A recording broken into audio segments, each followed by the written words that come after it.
by alone inside. He's got the breakaway with the touch to the right. Goal!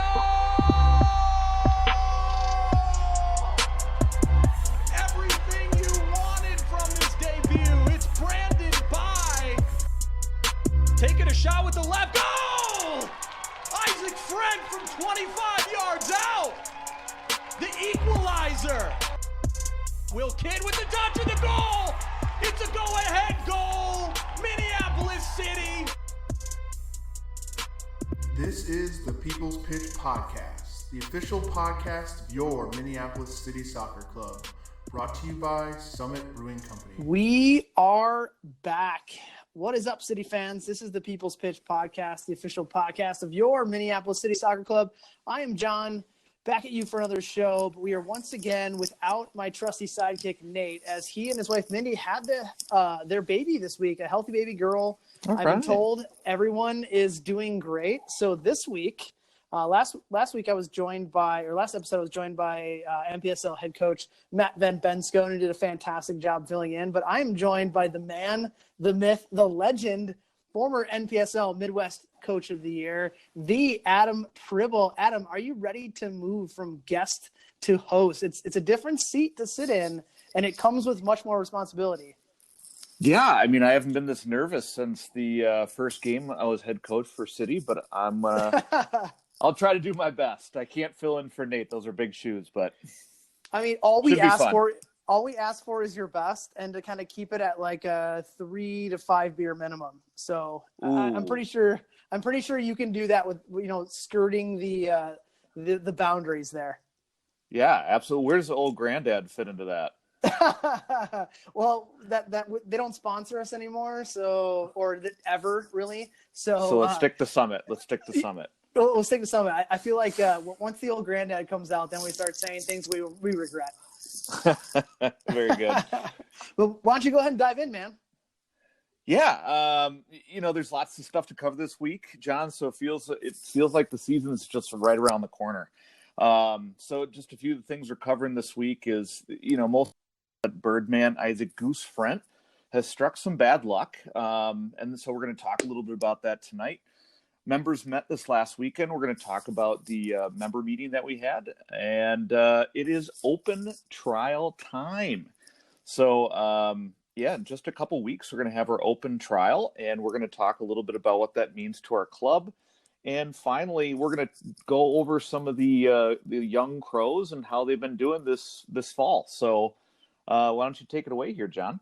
Well, before we do that, and before we totally dive in, happy Halloween, man. We're recording this on actual Halloween. So if you hear any interesting sounds in the background, we'll just blame it on the supernatural. I got to tell you, I made a poor decision, John, before we got on the podcast. I watched Halloween. Okay. Like the new one in 2018. It was terrifying, and so I'm a little jumpy, but the Summit helps. So yeah, it definitely cools the nerves. So as Adam mentioned, if you've been following our club social channels, you have seen that one of our brothers has been dealt a horrible hand of cards. Isaac Frent, as most of you know, goes by Goose, was a player that we saw come into or onto the scene as a 17-year-old winger in our inaugural season in 2016 and continued with our program through the 2018 season before moving to Chicago to attend DePaul University as a transfer student from Indiana, where he kind of stayed back last year to kind of, get his legs in and get familiar with the program there in Chicago. But before we talk about what happened to him, Adam, why don't you, as one of his coaches, just tell us a little bit more about who Goose was as a player? Yeah, I mean, Goose was everything you look for in an attacking player, and really, John, to me, and you can probably speak to this, like, he wasn't your normal player that comes out of Minnesota. Like, he had this right. He had this swagger about him. He took every guy on. He oozed confidence, but he used it in all the right ways. Like, he'd take guys on. He's aggressive, always looking to either set another guy up or take his shot early. And he was a really effective player for us. I mean, his career could have gone anywhere. So it was a true pleasure to coach him for 2 or 3 years there. Yeah, and to kind of add on to that before I go into kind of what happened with his injury, he was also one of those players, like you said, a unique instance in Minnesota soccer where, everyone kind of comes out of Minnesota soccer and they're like, oh, I play center mid.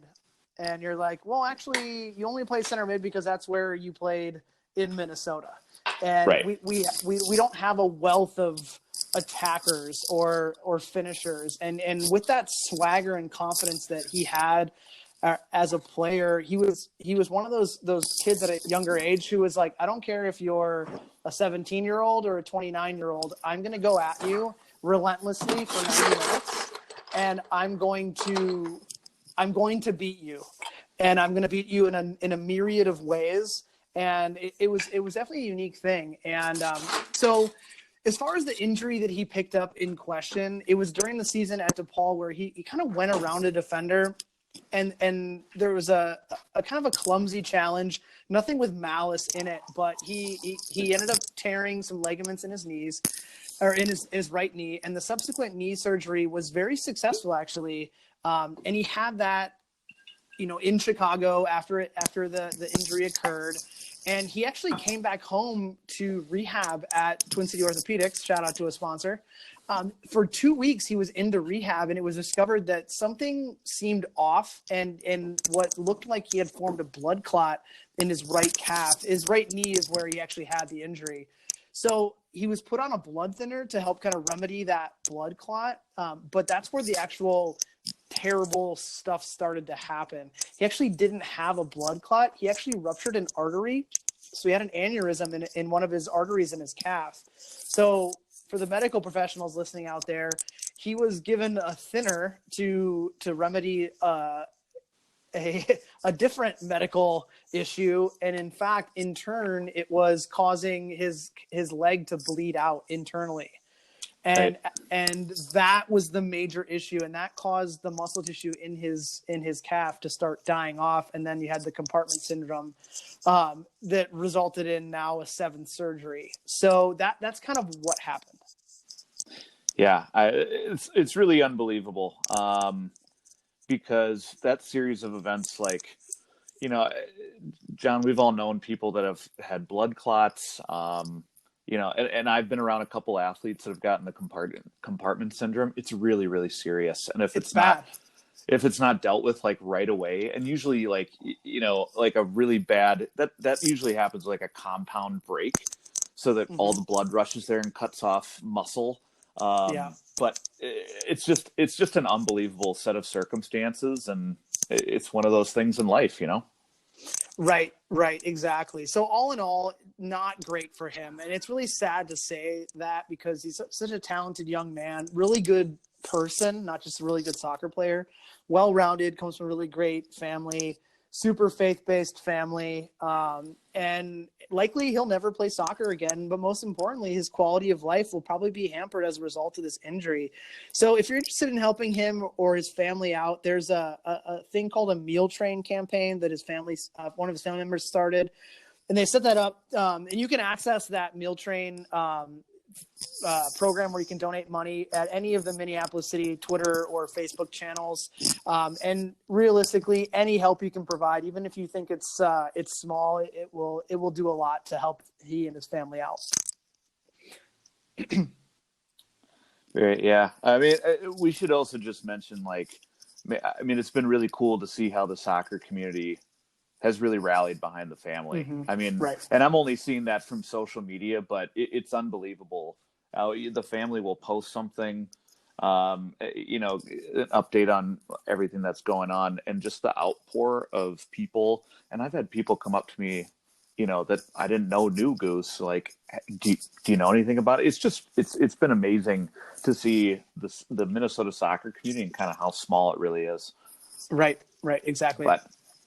Well, let's move on to positives, John. How about that?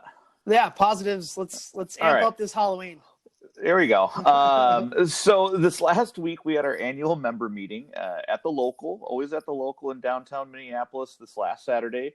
So we did a little presentation. There's some merch from sale, always beers. And then a really productive Q&A session. So for those of you that don't know what this meeting is all about, it's really a chance for anyone who's like a current or interested member of the club. They have a chance to come down and really peek under the hood and kind of see how the sausage is made. Am I right? It was a German thing, right? Right. I got it. So yeah. Club chairman Dan Hudeman, along with head coaches Matt Van Muskoten and Ryan Nichols, they gave a wonderful presentation that touched on club finances, plans for the season, and then really provided an open forum for like the board members to introduce themselves, which I thought was really cool. Mm-hmm. And then we just talked about our different plans for engagement in this next coming year. So, my 3 takeaways from the whole thing, obviously we killed it at the merch booth. Yeah, you and I really crushed it. I think we sold over $1,000. I mean, but really unbelievable how much, I mean, like all these members just keep coming back and buying our gear. Mm-hmm. I mean, one, it's awesome gear, right? Like we have the sickest merch, so it all makes sense. But I was still floored at, people's parents and members coming up and just, like, yeah, we'll have this, and 4 sizes of that. It's like, wow, this is great. So yeah, we killed at the merch booth. The other takeaway, like I had a few of my buddies that stopped by. I always try to invite some different friends to come, and they typically kind of sit in the corner and don't say much, but they always come up to me afterwards like, well, I'm sold. That was awesome. So I think that we do a really good job of like kind of opening up everything to everyone and making it accessible. So I think that always strikes me. And actually, and so I'm hoping that it increases people that kind of want to join up and volunteer at the club. Mm-hmm. Other than that, I was just impressed with the member board. I hadn't seen them be that active in the meeting, but I think you're going to talk a little bit about that as well, right?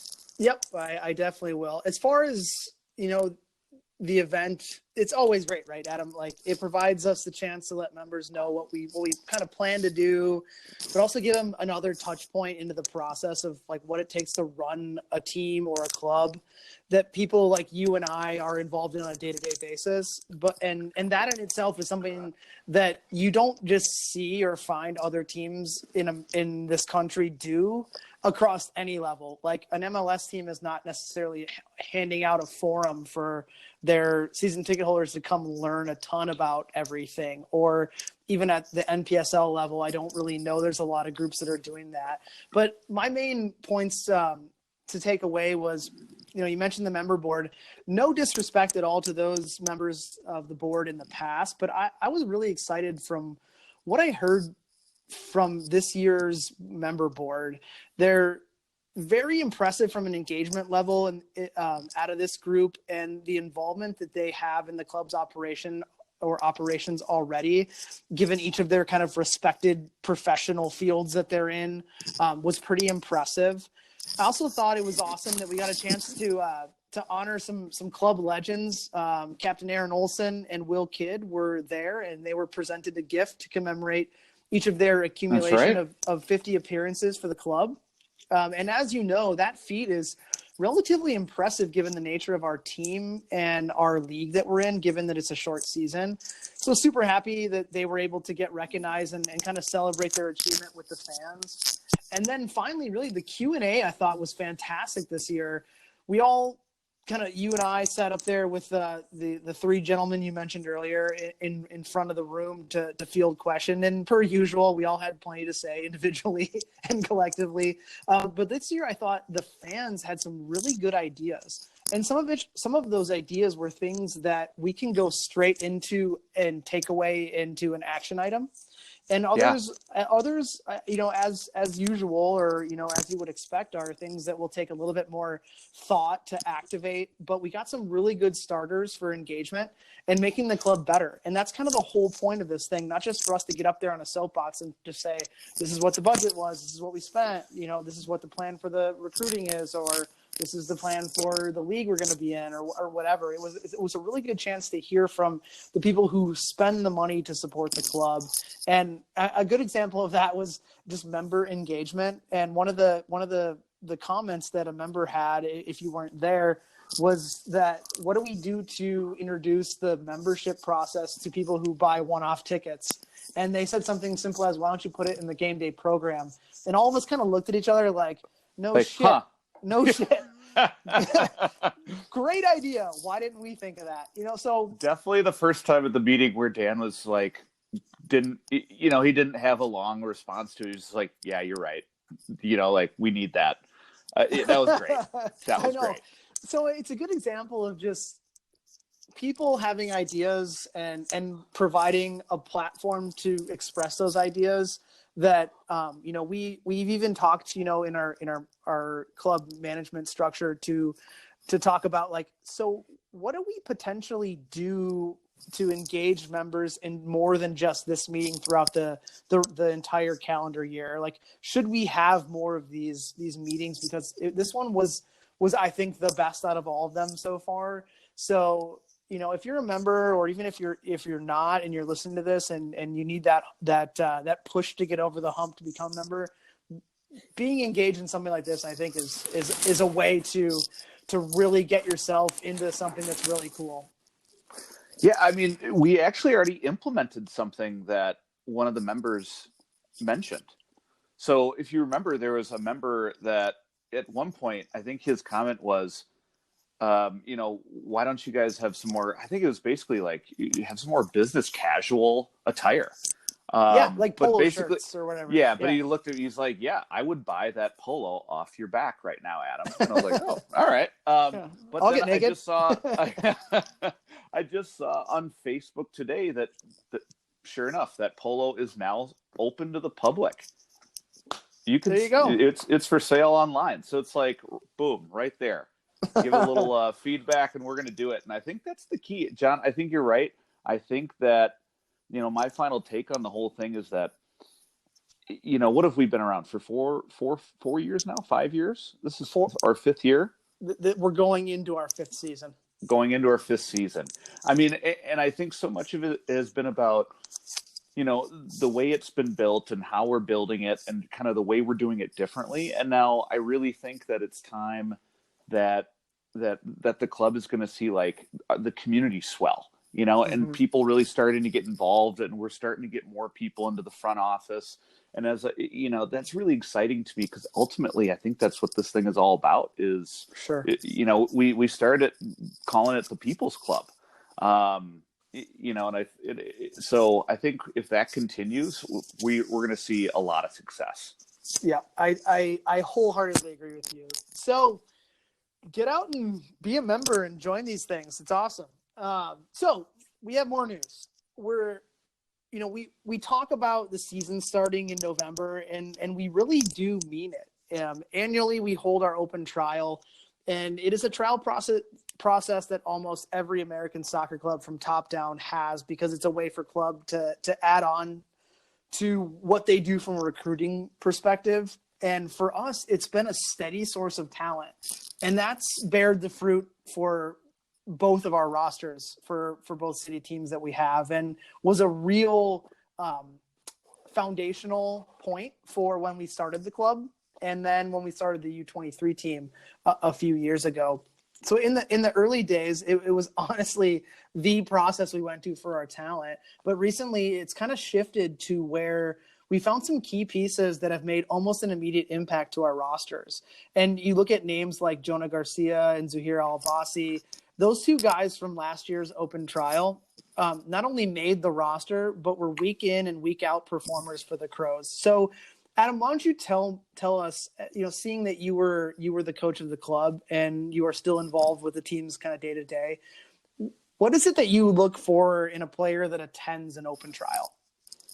It's a great question, and it's something that we even try to, usually you or I or one of the coaches is going to talk to the group before they start, and we try to give them some pointers, right? Like, because it's really hard, as you know, when you step into one of these open trials, and you've got 2 hours to impress, and so I think a lot of people think you got to go out there and it's everything that you do on the ball, and frankly, if for any of the evaluators, any of the coaches, like you can kind of see the technical talent after the first 7 touches, right? Right. They either got it or they don't. And once they have that, okay, then you're kind of into this next tier, and we're watching a little bit closer.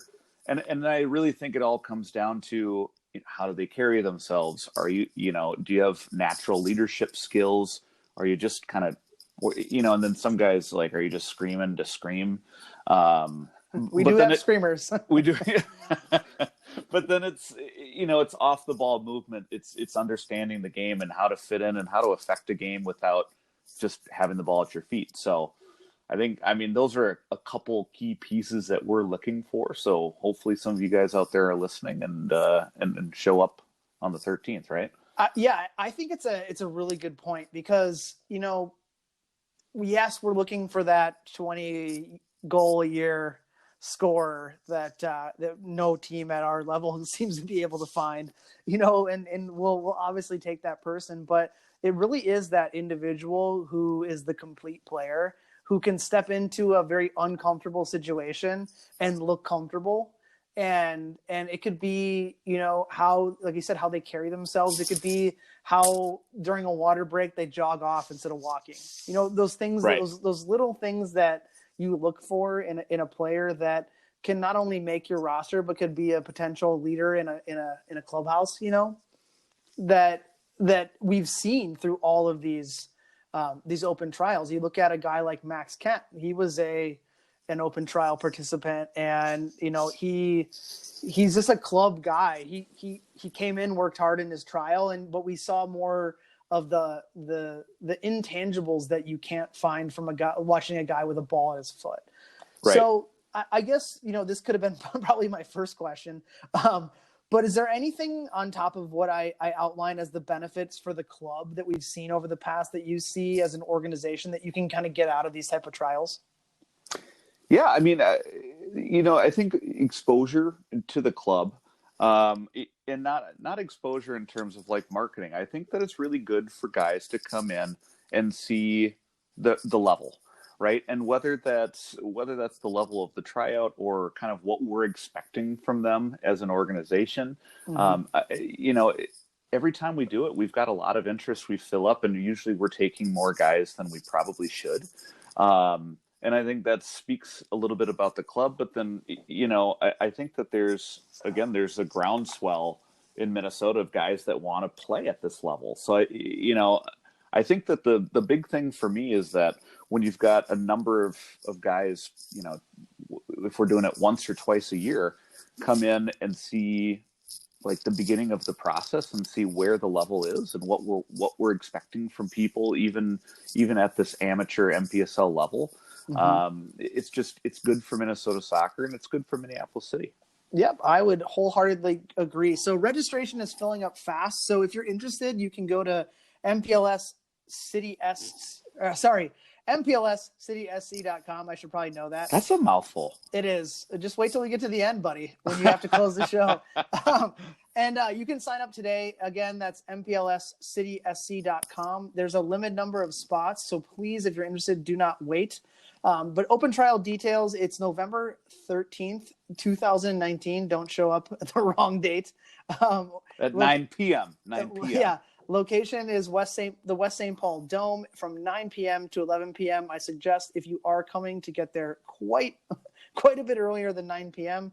The cost is $85, and participants will get a T-shirt included. And you must, I emphasize, must be pre-registered beforehand to attend. Very good. So John and Nate, they checked in on all our college players this last year. And it really was to spotlight them and how we had a connection to 4 or 5 college All-Americans. So the pedigree of guys we have had and continue to work with. So this year, there are two guys, both from the U23 team, that have stood out thus far and key contributors for some of the top D3 teams in the region. So both these guys I'm big fans of. We're talking about Luther forward Ben Keller and Gustavus midfield forward Matt Gibbons. So, John, why don't you walk us through kind of what these guys are all about and what they've been up to?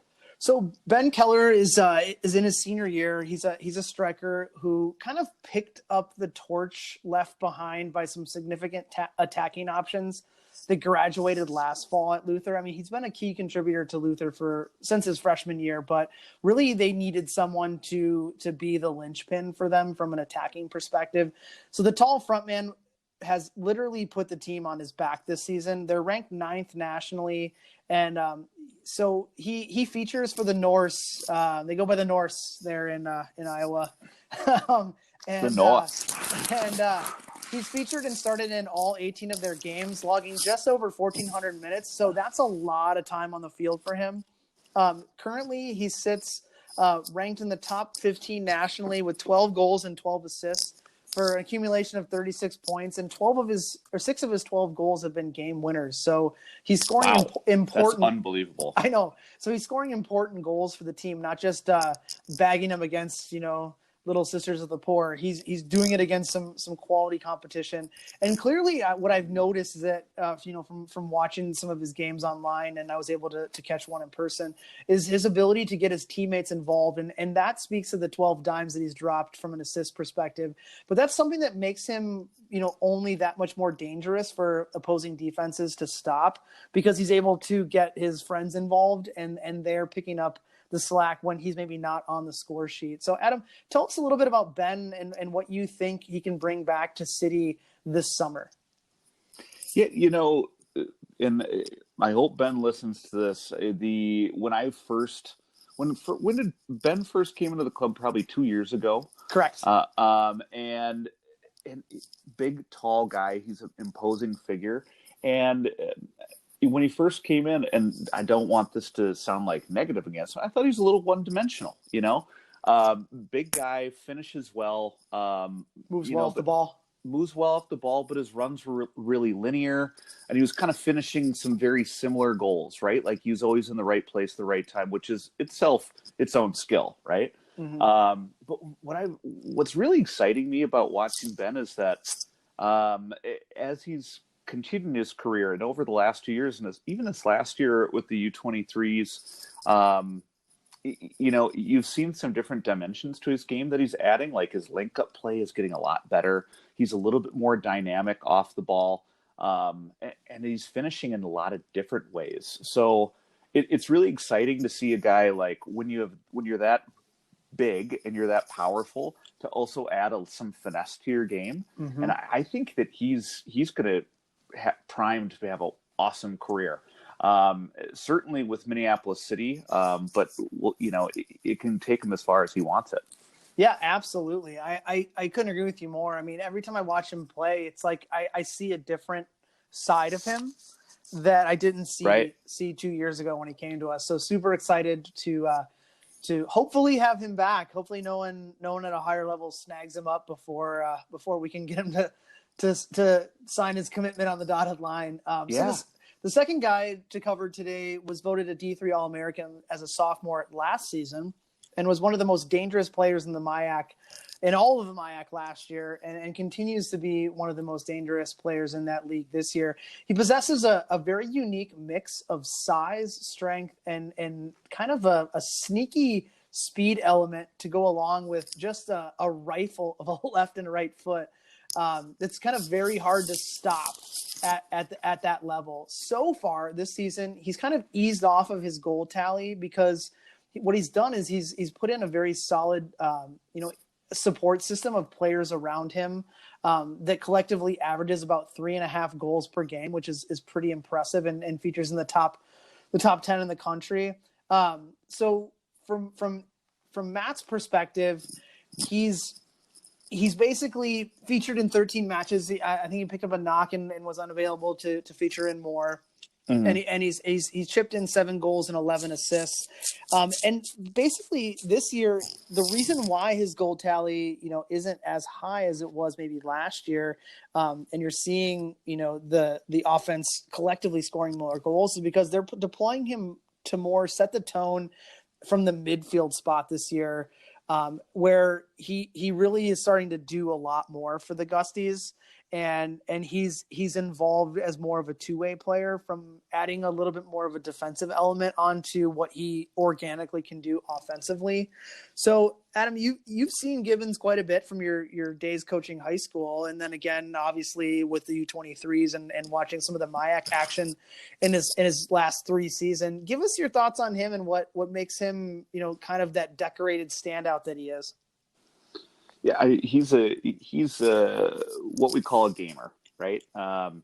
He always kind of rises to the occasion. And so I'll tell a quick story. When I was coaching against him, he was at Minnehaha Academy. It was his senior year, and I think we were beating him pretty good. It was I think, if I remember right, it was like 3-1. And then here comes Matt Gibbons, and he pumps in 2 goals. And then at the end of the game, and I'm talking like, 77th minute, I think, and he takes a free kick from 35 yards out, and it just sails upper 90. And I'm talking like, it's close to the half line. And it's just one of those things where I just kind of looked around like, who is this kid? He has no business doing that. Yeah. Damn it. But it just kind of explains who he is, because he comes to training, he's got a great work ethic, and he's just a great guy to be around. But when he has the ability to do some really special things on the ball, and he's got the drive to do it. And it's all I can say about him. It's probably the best compliment I can give a soccer player. He's just a gamer. He shows up to games.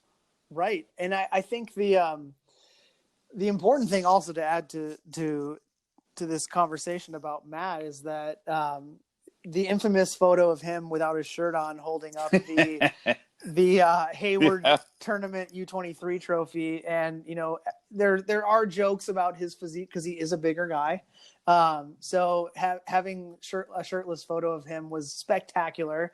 And then now seeing that the NCAA is allowing players to receive, kickbacks off of selling their likeness, I think he should just start selling those photos of himself. Put it on a t-shirt. Yeah, put it on a t-shirt. Make that money, Matt.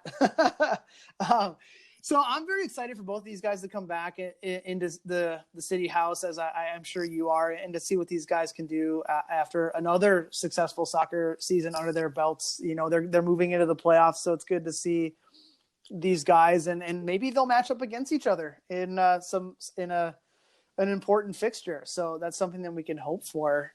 So we got the MIAC playoffs next week, right? Yeah. Yep. And then on to the regionals, and I would assume that both these guys will be carrying their team into the regionals, and like you said, should be there. So awesome. So kind of a short show for us tonight, and with that said, Adam, I thought you did some really great work. So hats off to you, sir, for moving from the guest chair into the hosting chair. Whew. Thank you, John. Thank you, John. It's a Halloween miracle. Appreciate you, Nate, for letting me do this. It's awesome. I did it. I made it through. And that's all for this week's show, folks. So thanks as always to our show's sponsor, Summit Brewing Company. Winter, sadly, is coming fast. But before then, we're winding down Oktoberfest season, and Summit has one of the best Marzen styles that is sure to get you in that fall mood. Head on down to your local liquor store and grab some today before it's all gone. Summit, a more meaningful brew since 1986. If giving back to the community means a lot to you, maybe it's a time to give to the club that gives back. Minneapolis City is a 501c3 that provides a safe, reliable, and fun environment for young people to play the beautiful game. Look for us this off-season, hosting play events in partnership with community centers around the city. Consider a tax-deductible donation to a true city-focused organization. It is never a bad time to become a Minneapolis City member. It is easy. Support the club and get some cool stuff in return. You get an exclusive membership scarf, a membership card that gets you 10% off the club shop, and deals on Summit at our official game day bar, Palmer's. Plus, you get a vote at important club matters, including selecting the membership board and choosing a scarf. And I think, John, if you correct me, that those scarf designs are going to be coming out soon and they'll be voting on them, right? Yes, I just saw the mock-up today, which is what you're probably referencing. They are coming out. They're coming out. So sign up to become a member. Visit mplscitysc.com and make it happen. Do you have anything you want us to cover in the off-season? Any hard-hitting exposés you've been hoping we undertake? Send us mail. Join Bryn. Send us mail. It is easy. Hit us up on Twitter, The People's Pitch, at The People's Pitch, or through email at mcscpodcast@gmail.com. All questions, comments, and concerns are welcome. And finally, as always, you can hit up the club at MPLSCitySC. That's it. Yeah, that at MPLSCitySC. I'm so close, John. I'm going to make it through. It's so hard. It's so all hard. for this week. It's all for this week, and I'm almost through. We will be back at you on our normal off-season schedule of once every 2 weeks with some really good off-season topics, so please stay tuned. We wish Nate and his wife, Mindy, the best of luck. Thanks again, Nate, for letting me do this. And with their new family member, and hope for his speedy return to the show so I don't have to embarrass myself again. With all that, I'm Adam. That's John. And until next time, you got hoofed. You got hooked. One take. It's me, Lays. I remember younger days, watching Danny Phantom. Now a nigga ballin' chillin' sitting in the Phantom. Nickname Bane during Fat Black Panther. Rather sit with Colin than to stand for the anthem. What it means, foul niggas never got an and one. Lovers for the sport on the court, getting and ones. If I could get a white man, then I'd brand one. Trying to stack paper for my grandson's grandson. Blue moon, know I'm rare. Love at first sight. Best love affair, coming at me Lays. Better be prepared, cause I always stay fresh like I live in Tupperware. I'm the Lord, the reason that they vegan never seen beef before. Blowing up C4 on the seafloor. Confident, y'all the opposite, Eeyore. Such a bore, never got enough, always wanted more. Skip to World War IV when I got the ox cord. Always chomping up the grass like when the ox bored. Getting high, doing drive-bys on the top floor. Staying fly till I die, give a high five to Forbes. Whether rich or poor squad, got my back like I was gored. When I record, I'm holding hands with Hoary Hanzo swords. Freestyles got the freedom ancestors fought for. Lord, now they gon' pay me what they owe me. Feeling like Pablo, feeling like Kobe. Ain't no real friends, nigga fuck Joey. Stop hating Kenya, Nairobi. People in my face, but they talking to the old me. Girls said I suck, now these hoes wanna blow me. But the only thing I blow is a OZ. Trying to be a CEO, so I'm going OC.